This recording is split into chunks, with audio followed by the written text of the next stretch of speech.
भाई और बहन का एक ऐसा मंदिर है जहाँ पर पूजा करने के लिए दूर दूर से लोग पहुँचते हैं और इसकी जो मान्यता है वो सुनकर आप भी चौंक जाएंगे।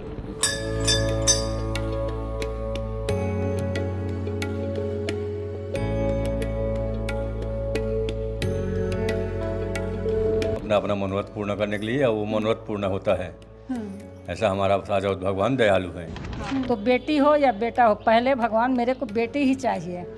तो हकीकत में मेरे को मेरे घर में बेटी पैदा हुआ। किराए पे हाथ में ना तो मैं मन्नत मानी ना तो मोला ना एक हफ्ता में मोर घर मिली। ये देखो, तो ये है बाबा राउत की बहन का मूर्ति जो यहाँ पर स्थापित है कुछ 500 मीटर की दूरी पर करीब। तो दूर से देखा अपने भाई को नंगा बिना कपड़ा का हल चलाते देखा, तो उनका बहन उसको देख करके लज्जित हो गया। ये साजा राउत भी एक टोकरी पकड़ी है जिसमें भोजन है, मुनगा और बड़ी की सब्जी, ऐसा बोला जाता है कि उन्होंने रखा था, तो वो आकृति में दर्शाया गया है।